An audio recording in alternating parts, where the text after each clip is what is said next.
Winning and losing, that doesn't change me as a person. Yeah. My value is just in my best effort. Clever words from Bo Nickal, a young promising UFC fighter.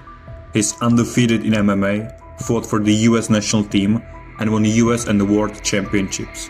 Although Bo Nickal is undefeated and has won most of his victories in the first round, he's still quite new to this industry. I started training in August of 2021. The main advantage of Bo Nickal is his courage. Before you play the next part, try to guess how many months of training Bo Nickal had before his first fight. I started training.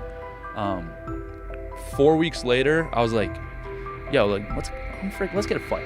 So I took an amateur fight. You can easily guess the outcome by the tone of Bo Nickal. I choked the guy out, and I was like, let's go again. 4 weeks later, I fought my second amateur fight, knocked the dude out cold.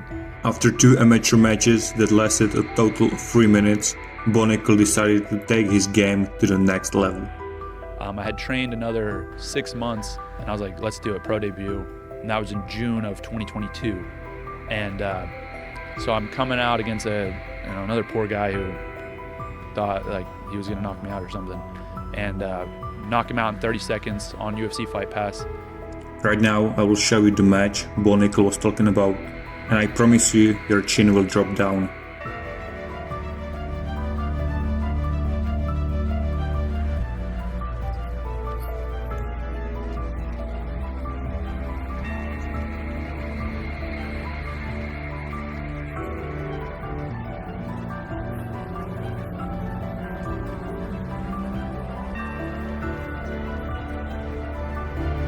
You saw that Bo Nickal didn't even use his wrestling skills at a high level, but instead was able to finish his opponent with his great stand-up game.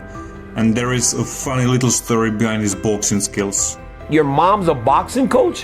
Where the fuck was this information your entire life? Like, where was this information? So my mom, before I moved to Texas, I lived in Albuquerque, and so my mom just got into boxing, and she trained at Jackson Wink a little bit, and she had like 5 amateur boxing fights. Back to that famous fight in which Bo Nickal finished his opponent in 33 seconds by knockout. Just a reminder that it was his first professional MMA fight.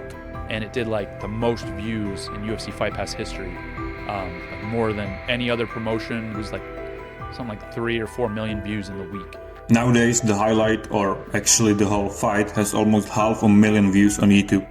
And the result of such a performance must be obvious. The next morning, UFC, Bellator, ONE FC, PFL, boom, boom, boom, call it. Let's do it. And I'm like, what the frick? Like, I'm 1-0 pro. I haven't even trained I've been training 8 months or whatever, 9 months. Bo Nickal may sound like he's disappointed or maybe even frustrated. Bo wasn't expecting such an easy fight, which is obvious. However, Nickal explains what his original plan was and why this easy win actually blew his expectations. Yeah, so my initial plan, like before any of this happened, was I'm gonna get 10 fights in the regional scene, and then I'm gonna go to the UFC. I'll be the champ by like 13, 14 fights. Like that's what the plan was. But if you break a grown man's jaw and send him to the hospital in 30 seconds, you probably won't be called out. Let's not forget that Bo Nickal is still the US wrestling champion. I talked with my manager, and I was like, dude, am I even gonna be able to get a fight? Like, who's gonna fight me on these regional scene promotions? Like, who's gonna fight me in any of these? And he's like, I'll be honest with you, like, nobody's gonna fight you. If you're not interested in the fight industry, you might think it's a great sign that no one wants to fight you. But reality is a little different. To put it in a perspective, at the beginning of your career, you want as many easy fights, in quotes, as possible to gain experience, fight stress, learn new styles, try new techniques, and raise your record. And only then do you want to fight the really badass fighters. But that wasn't the case for Bo Nickal. After that phenomenal performance, all that was left was an offer from Dana White and a path to the UFC. In the end, Bo Nickal wasn't sad. He actually fulfilled his dream and made his plan come true about 2 years earlier. My mind, I was always, I'm going to the UFC.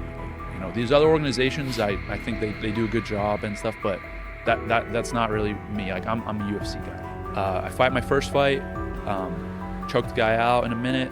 Dana's like, let's do another fight. I'm like, perfect, let's do it. Like, that's great. So then I fight at the last week of Contender Series. Up to this point, everything in Bo Nickal's career had been perfect, without any scratch. Bo will tell you a story of when his luck almost ran out. This is gonna make me seem like a real dummy, but my gym is like 200 yards away from where I live. And there's a main road that you have to cross to get to it. It's probably like a 40, 45 mile an hour speed limit, but it's not super busy, but it's a little busy. And so I used to, you know what a one wheel is? Mm-hmm. So I used to ride my one wheel like to and from practice. And I would just do this all the time. And so I'm riding back from training session once, and I'm barefoot. I've got like a Yeti bottle. I've got my phone and wallet and like my flip flops in my hand, and I've got no shirt on. And I'm just like, it takes like 25 seconds. So I'm just like, zoom, zoom. And I'm going on this road, and my buddy pulls behind me. He's leaving practice too. And then I have another car behind me, and I'm like, oh frick, like I don't want to make these people wait. I better pick it up. And normally I'm pretty safe on this thing. Like I don't really go crazy, but so you lean forward to go faster. So I'm leaning forward, and I catch the nose on the tip of the nose on the asphalt, and I slam into the ground and roll.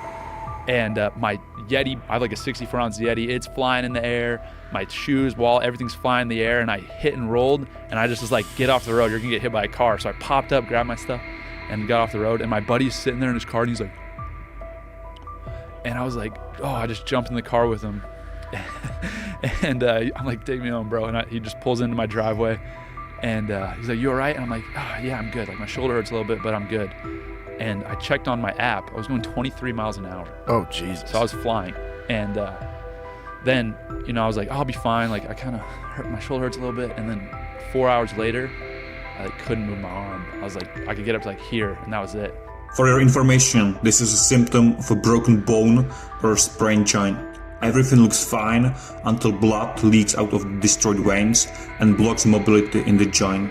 That's the primary problem. The secondary problem is inconsolable pain and inflammation. I cracked my collarbone, and I had like a separation in my SC joint.